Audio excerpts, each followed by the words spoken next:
Valla. Evet, çok sevgi patlayacak olsun diyelim kardeşim. Yerinde mi? Evet. Şunu parayı mı sen? Ya bakmam ben. Şunu parayı? 235 lira sağ.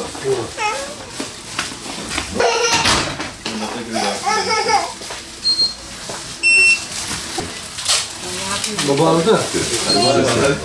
Hadi gidelim.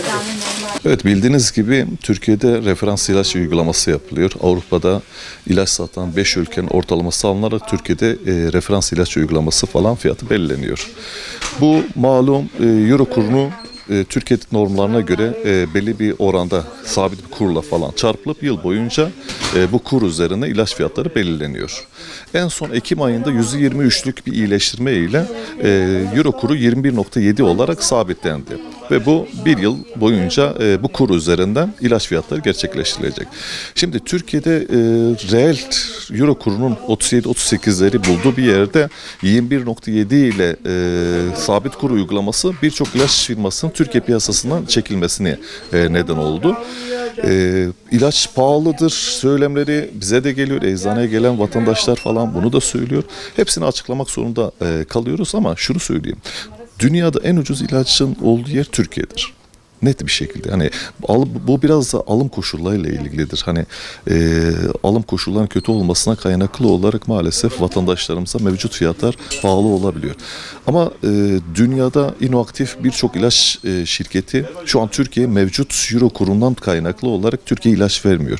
Atıyorum 3 günde iyileşebileceğin bazı ilaçlar var. Tamam mı?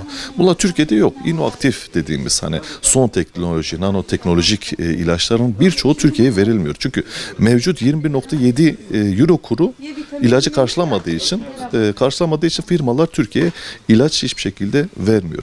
Bundan kaynaklı olarak her dönem olarak yaşadığımız kronik ilaçlar, kanser ilaçları buna benzer birçok ilaç Türkiye piyasasında maalesef şu an yok. Bu Ekim ayında yapılan %23'lük artışa rağmen şu an ilaçların büyük çoğunluğu piyasada yok. Burada vatandaş ciddi anlamda mağdur oluyor ve bunun sıkıntısını hep birlikte halk olarak yaşıyoruz maalesef. Şöyle şu an maalesef zaten şöyle bir şey var. Hani bildiğiniz üzerine SSK'lı hastalarımız, sigortalı hastalarımız ilaç katılım payı adı altında %20'lik bir ücret falan ödüyor. Emekli vatandaşlarımız da %10 ücret ödüyor. Ama bunun ötesinde şu an yaşadığımız en büyük problem aslında vatandaşların %20'nin üstünde bir de ilaç fiyat farkı dediğimiz bir kavram var. Bu ilaç fiyat farklarıyla birlikte ciddi anlamda bir meblağlar falan ediyor. Atıyorum 100 liralık bir ilaçın %20'si 20 TL ödemesi gerekirken atıyorum 35-36 TL'lik fiyat farklarından dolayı 53-54 TL falan ödemek zorunda kalıyor. Aslında vatandaşlarımızı en fazla sıkıntıya koyan şey bu %20'ler değil. Yani katılım payları değil. Bundan ziyade ilaç fiyat farklarıdır.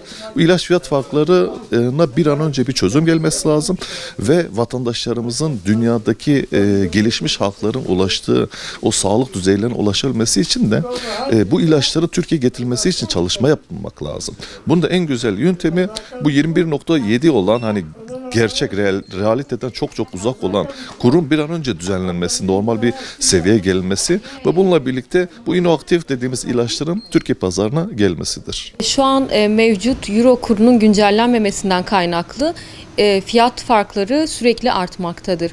Bugün neredeyse bütün emekli vatandaşlarımız reçetelerin çoğunda fiyat farkı ödemek zorunda kalıyor. Bu gün geçtikçe de artıyor.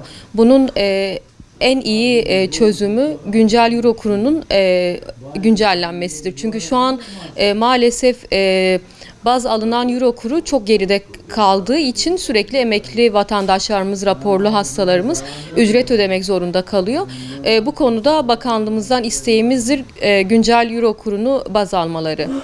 Ayrıca ilaç şokları hala devam ediyor.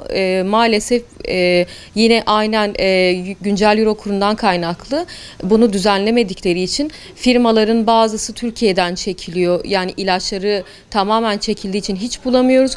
ya da daha az üretildiği için istediğimiz kadar alamıyoruz. Bu da hastaların olmayan ilaçlar için neredeyse bütün şehirdeki eczaneleri gezip sadece rafında 1-2 tane kalan ilacı bulmak için saatlerce çaba sarf etmelerine sebep oluyor.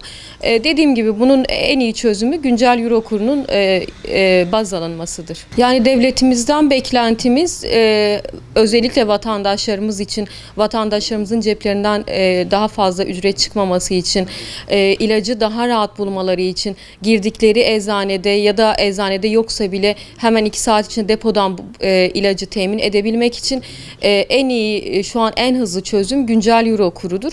Bu konuda devletimizden beklentimiz hızlı bir şekilde eczacıların sesine kulak vermeleri, hastalarımızın derdine çare olmalarıdır. Sigaramızı içerken.